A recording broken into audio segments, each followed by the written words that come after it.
Join Samantha and Hans at the next Macro to Micro Options Power Hour, held each Wednesday at 4 p.m. Eastern Time. Registration is free. Scan this QR code or click on the link in the description.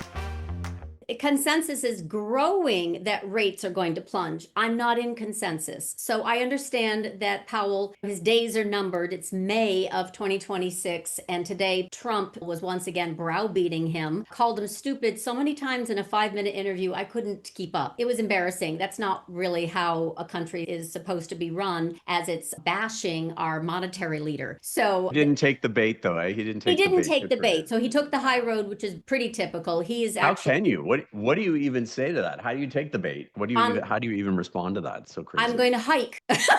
But okay, so Trump is out there talking about, this is very important. He's talking about the Fed should cut rates by 100, 200 basis points. And so that the Treasury, that's why the Treasury can't term out the debt. Let me explain that. Two things. First of all, why does Trump desperately want Fed to cut? It's because of our enormous fiscal spending. So the budget reconciliation bill that's in front of the Senate right now that passed the House, and it's a nightmare as it relates to more. So it's all gas, no brakes, which is why Elon came out, killed Bill. Massey's trying to stop. Anyway, the point is, the reason is because under Trump, we have had an explosion, not a surprise, but we have had an explosion in the budget deficit. So it hit $316 billion in May, the third largest amount in history, as much as he likes to bash Biden. By the way, Biden was horrible with this too.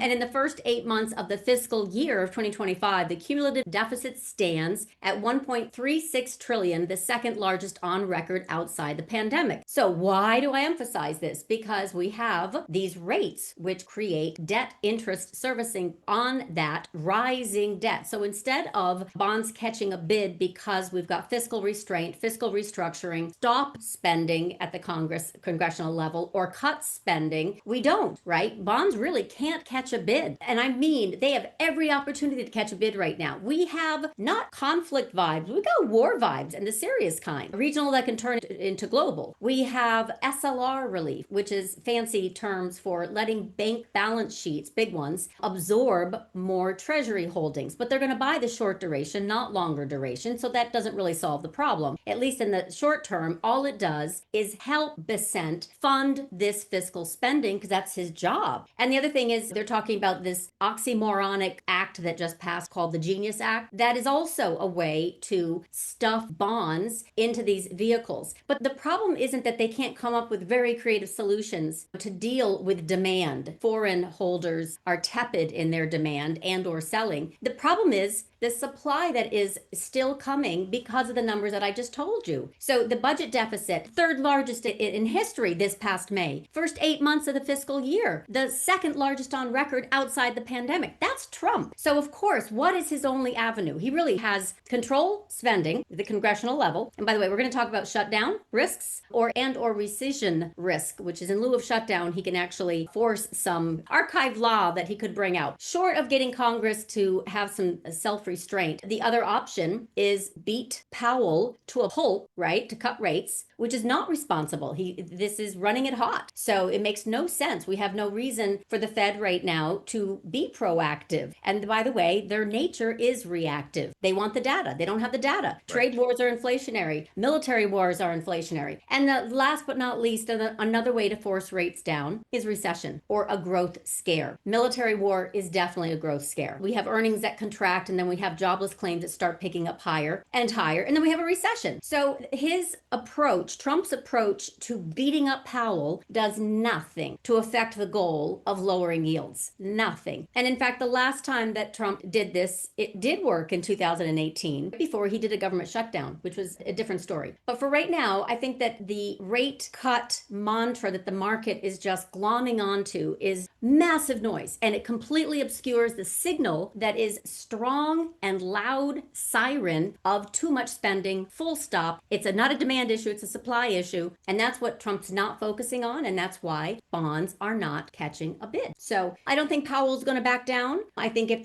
we get through the trade wars and the military escalation this summer, if miraculously we do, for example, regime change, which I see your comment, by the way, in Q&A, which is an excellent one, saying if there is a regime change, the markets would be very excited. But the entire region becomes comes under the control of the US, which I don't think is the benefit, which would not be to the benefit of Russia, OPEC also, by the way, but especially Russia and China, and especially China. So China imports, they're the majority buyer, they're the number one buyer, period, of oil from Iran, and not through the Straits of Hormuz, by the way. They just completed a major railroad from Iran to China that cuts down the time of getting their oil in half. So they're not so dependent on that strait either. So China would definitely not want this to happen. There's no question. So now you have major powers, Russia and China, saying, we don't want a regime change. And by the way, China gets oil at a discount of at least 20%, probably 30%. So there's no way, this is high probability, but it is still a probability. And the market likes this idea. It loves to be lied to, number one. Number two, it's very hopeful. And number three, we do have 80% of the time markets go up, 20% they fall. And this is the one thing, it's hard to plan for escalation, but I think it's irresponsible if we don't. Those who have portfolios that need to be protected, I think it's irresponsible not to protect. But I don't know how high the chances are for regime change because of the points that you're absolutely making in your comment section. Join Samantha and Hans at the next Macro to Micro Options Power Hour, held each Wednesday at 4 p.m. Eastern Time. Registration is free. Scan this QR code or click on the link in the description. Watch the full Options Macro to Micro Power Hour episode by clicking on the video here and subscribe to LaDucTrading YouTube channel for more content.